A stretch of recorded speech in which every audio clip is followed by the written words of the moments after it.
In this video I'm going to create two different unique orc tribes, use different parts to customize the minifigures, and finally build a giant orc army consisting of over 100 orc minifigures. The LEGO trolls or orcs are probably the most interesting castle faction to me. Not only are they one of the only non-human castle factions and bring in this kind of fantasy feeling with them, but they also offer so many options for customization due to their different skin tones. Unfortunately, they are also very popular, so collecting an army of them is not the very best idea for budget-friendly armies. In my last video I included an orc army attacking my red lions, but as some comments pointed out, the orc army kind of lacked diversity, and I definitely agree, so let's fix that. The first tribe I'm going to customize is the Bone Smasher tribe. As I wanted them to be living in the desert, I used the orange orc skin color from the Gundabad orcs from Lord of the Rings as a base. The skin color matches perfectly with the bone accessories and their lore. They live in nomadic tribes and don't forge their own weapons. They use animals like wolves and dinosaurs for transportation and warfare, and wear armor out of bone. I wanted them to feel a little bit more barbaric in contrast to the second orc tribe. So as a base armor I used the Ninjago Anacondrae bone helmet, which just fits perfectly with the bone details on the orc torso and legs. I had to order a bunch, and I mean a whole bunch of minifigs, as I previously only owned 4 Gundabad orcs, so I definitely had to stock up a bit. In terms of head variety, I mainly chose these 3 different orange-brown heads, from the Gundabad orcs, the orcs from the Barad-dûr set, and this Star Wars guy. Seriously, no idea what his name is, but his parts are very useful.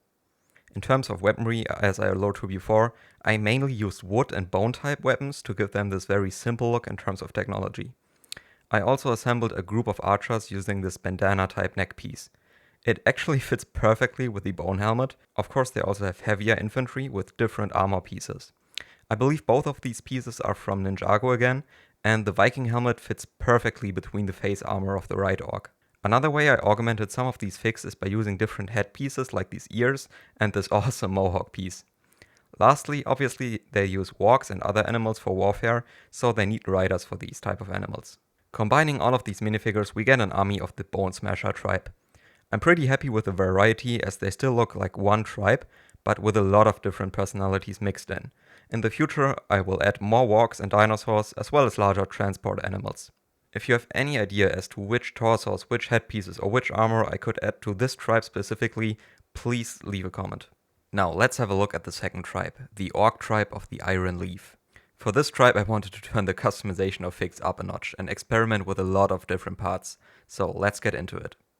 The Orc tribe of the Iron Leaf was once a tribe of peaceful orcs living in the forest. They connected with nature in several different ways, had rituals and prayed to nature entities.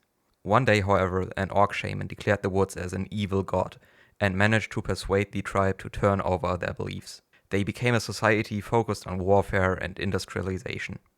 However, some orcs in their tribe still hold onto their roots as forest inhabitants, which will be seen in their armor. The main leader of this army is the orc shaman I mentioned before, who might have been tricked by a certain wizard connecting to my overarching castle lore. I gave him a wolf headpiece as some kind of wolf hide. I also used the Troll King head to make him look experienced in life and warfare. His right hand is replaced by the hook from the Azog minifigure, again to make him look more experienced. Now the last time I tried to build an orc army, I just used 30 of the same minifigures and called it a day, so let's actually get into the customization. First of all, I used the different base troll minifigures from the old Castle Fantasy series, as they offer different helmets, chest pieces and head pieces. The iron and copper helmets tie into their recently adjusted change in lifestyle. The second way I customized this tribe is by including the troll CMF and using different hair and head pieces from Lord of the Rings or Ninjago. As you can see, the orcs on the left are still closer to their nature-focused roots, while the orc on the right wears heavy plate armor.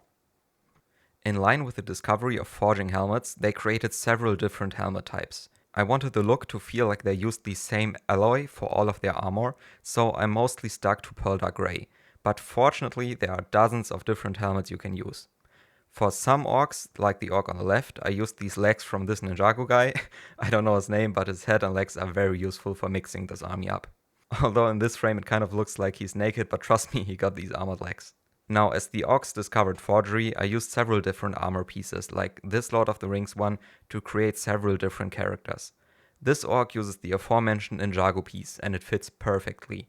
But you can take it even further in terms of helmet customization, like this Ninjago snake helmet, which looks so awesome. It's like a mix between their forest roots and their new type of weaponry, and just looks really cool in my opinion.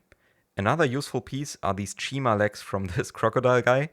They match the skin tone perfectly and are very similar to the ones from the CMF. As I mentioned before, some of the orcs still cherish their nature roots, so to reflect that I used the D&D headpiece to give them this very forestry feel. I also feel like there are a lot of combinations you can do with this part in specific. For this heavily armored orc I used the crow-like helmet from the Barad-dûr set and this dark red cape. I think he looks very menacing and definitely highlights how far this tribe has fallen from their once peaceful way of living. Of course I did a lot more of different combinations and customizations, but I just wanted to give you an overview. Obviously the combinations are very wild and they don't really have a uniform look, but in my opinion this is what orc armies are about. If you watch something like the Lord of the Rings trilogy, you can see that no orc looks like the other one, and I think that this is the main appeal of army building them. I think you can see the difference especially if you compare the customized army to some of my other troll and orc minifigures. Again, if you have any suggestions as to which pieces would work great in this army, please let me know.